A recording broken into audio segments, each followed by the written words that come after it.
തെരഞ്ഞെടുപ്പ് കമ്മീഷന് വീഴ്ച പറ്റി എന്ന് തുറന്ന് സമ്മതിക്കുന്ന തരത്തിലേക്ക് മുഖ്യ തെരഞ്ഞെടുപ്പ് കമ്മീഷൻ രാജീവ് കുമാർ ഇപ്പോൾ നടപടികൾ എടുക്കാൻ തയ്യാറാവുകയാണ്.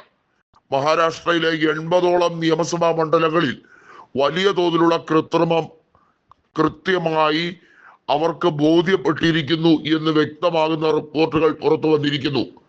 കോൺഗ്രസ് പ്രതിനിധികൾ മുഖ്യ തെരഞ്ഞെടുപ്പ് കമ്മീഷനുമായി 2 മണിക്കൂർ നേരം കൂടിക്കാഴ്ച നടത്തി. അവിടെ 25,000-ലധികം വോട്ടുകൾ കൃത്യമായി 118 മണ്ഡലങ്ങളിൽ ചേർത്തത് കാരണം 102 മണ്ഡലങ്ങളിലും അവിടെ വിജയിച്ചത് BJP സഖ്യമായിരുന്നു. പുതുതായി ചേർത്ത വോട്ടുകളുടെ രേഖകൾ കോൺഗ്രസ് തെരഞ്ഞെടുപ്പ് കമ്മീഷനോട് ആവശ്യപ്പെടുകയും അതുമായി ബന്ധപ്പെടുത്തി കൊല്ലം എത്ര ലക്ഷം വോട്ടുകളാണ് വർദ്ധിപ്പിക്കുന്നത് എന്നുള്ളത് ശരാശരി എടുത്തുകൊണ്ട് 2019 മുതൽ 2024 വരെ 32 ലക്ഷം വോട്ടുകൾ വർദ്ധിച്ചപ്പോൾ കഴിഞ്ഞ 5 മാസത്തിനിടയിൽ, അതായത് 2024 ലോക്സഭാ തെരഞ്ഞെടുപ്പ് കഴിഞ്ഞതിന് ശേഷമുള്ള ഈ ഒരു കാലഘട്ടത്തിനിടയിൽ എങ്ങനെ 47 ലക്ഷം അധിക വോട്ടുകൾ കൂട്ടിച്ചേർക്കപ്പെട്ടു എന്ന ചോദ്യം വാസ്തവത്തിൽ തെരഞ്ഞെടുപ്പ് കമ്മീഷന്റെ അന്തസത്തയെ തന്നെ ബാധിച്ചിരിക്കുന്നു.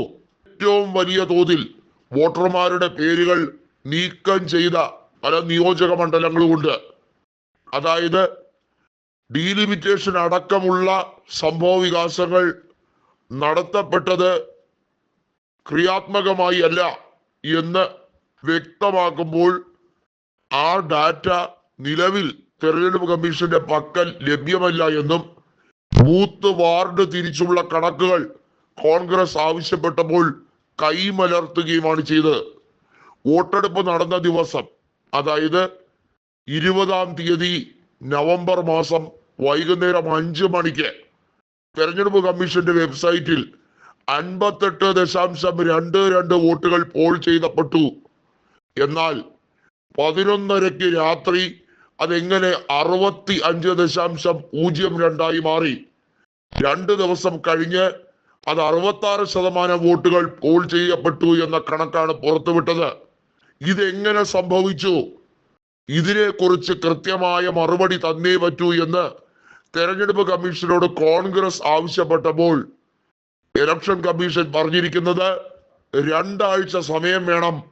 മുഖ്യ തെരഞ്ഞെടുപ്പ് കമ്മീഷൻ ദീർഘകാല അവധിയിൽ പ്രവേശിക്കാനുള്ള സാധ്യത, രാജിവെക്കാനുള്ള സാധ്യത ഉൾപ്പെടെ വരികയാണ്. അതായത് തെരഞ്ഞെടുപ്പ് കമ്മീഷൻ സ്ഥാനത്ത് നിന്നും രാജീവ് കുമാർ രാജിവെക്കുകയല്ലാതെ മറ്റ് മാർഗങ്ങളൊന്നും ഉദിക്കുന്നില്ല.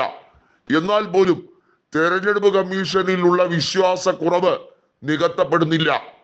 മുഖ്യ തെരഞ്ഞെടുപ്പ് കമ്മീഷൻ രാജിവെച്ചാൽ ആ നടത്തിപ്പ് തട്ടിപ്പാണെന്ന് ബോധ്യപ്പെടുത്തുന്നതിനുള്ള ഒരു മൗന സമ്മതമായി ശരിവെക്കുന്ന തരത്തിൽ കോൺഗ്രസ് പറഞ്ഞ ഈ 4 പ്രധാനപ്പെട്ട ഗുരുതര ആരോപണങ്ങൾ വസ്തുതാപരമെന്ന് കൃത്യമായി തെരഞ്ഞെടുപ്പ് കമ്മീഷൻ സമ്മതിക്കേണ്ടി വരുന്ന ഒരു സാഹചര്യത്തിലേക്ക് കാര്യങ്ങൾ എത്തും.